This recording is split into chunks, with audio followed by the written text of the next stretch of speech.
Alrighty, today we're going to be making the greatest on-the-go carnivore snack possible. Now, the last time I made one of these cooking videos, it didn't go too well. I messed up a few times and the comments made sure to let me know about it. So this time I'm going to have to be extra dialed in and make this thing flawlessly. Now, luckily for me, I do actually have a built-in excuse. So if this doesn't come out as flawlessly as I hope, I'm in luck. Now, I've been on the carnivore diet for a long time now, but recently I've been in a phase where I've been trying to lean out a little bit. So I've had to ban myself from making this stuff because it is highly addicting and I can't stop eating it. But if you're looking for an on-the-go snack, this right here, it cannot be beaten. So the first thing you're going to need for this is a massive slab of some sort of meat. I've gone with ribeye here, but you can literally use anything you like. Now, obviously with beef jerky, we're not going to cook it. And even though you can eat beef raw, what happens is that the meat that they have at the supermarkets and butchers, they cut it up on the same boards that they cut the chicken on. And even though online it might say they use different boards, I used to work at a butcher and they do wash it in between uses, they do still cut beef on the same boards they cut chicken on. So what I always like to do first is I like to go around and just cut off a thin layer from around all sides. Now these layers on the sides here are quite thick because I'm going to eat this, because I'm going to cook this up and have it shortly. But you can literally just do this like a mil thick, or as thin as you possibly can without cutting your fingers if you like. Yeah, I'm not really sure what the best way to do this is, but like I said, as long as you don't cut your fingers, it doesn't really matter. Now it's definitely not ideal like cutting against the grain and that sort of stuff. I know there'll be a few butchers watching this who are not enjoying it, but I'm sorry, what other choice do I have?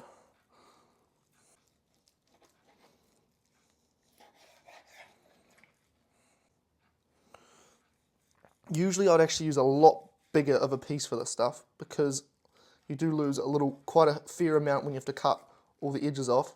But like I said, I don't want to be eating too much of this stuff, so I've had to limit myself. All that stuff there, we're obviously going to keep it, use it a bit later. Now the dehydrator I have recommends doing these in 5mm slices. I think in theory you could really do whatever size you want as long as you leave it in there for long enough. So we're going to cut this into 5mm slices roughly.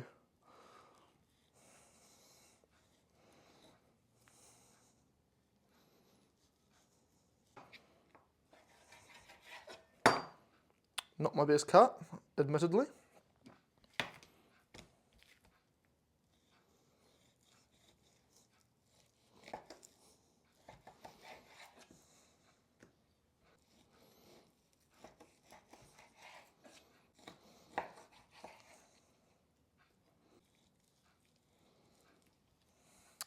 You know what? I'm going to keep that for later. Alright, so now we have our ribeye pieces. Now I'm sure there is some ratio for how much salt you should be putting on the stuff to make it taste amazing, but you know, I kind of just hope for the best. Actually, you know what? I'll put up on screen right now what Google says is the best ratio. So listen to Google, don't do what I'm doing. So I'm going to grab the drying racks out of here. Now, there's not too much today, so we probably only need a couple of them. And yeah, like I said, use whatever the required amount is. Don't do what I'm doing. But I just chuck heaps of salt on these.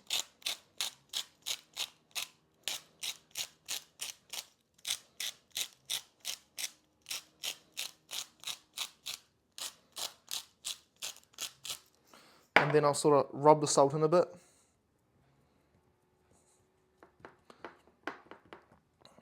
Probably a better way to do this than with your fingers.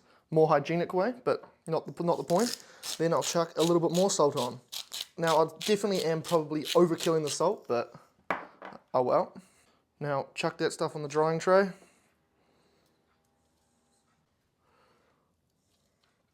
Now do the same for the other side.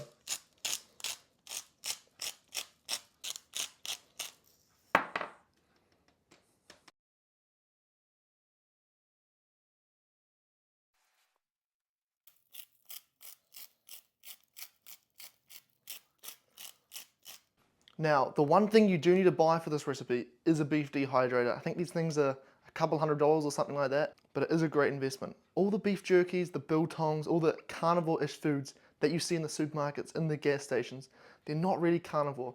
Often they have marinades all over them, spices, just a whole lot of things that we don't want. Obviously, it's better than consuming something that's like completely plant-based, but This stuff right here is 10 times better. And over a long enough time horizon, you will end up making your money back because it's a lot cheaper to make the stuff yourself than it is to get it from elsewhere. Alrighty, on button. And then chuck her in. Pretty complex, right? Now, I'm from New Zealand and I got this from one of the stores over here, so you probably can't find this exact one, but because the majority of the people that watch this stuff are from America, I'll have a look online at some stores and see which ones look like they sound the best based on their reviews. So if I can find one that looks good, I will link it in the description. Anyway, see you guys in 4 hours and 59 minutes. Alrighty, I went to take out the jerky at the 5-hour mark. However, it was still a little bit wet, so I put it back in, and now it's been in for about another hour and a half.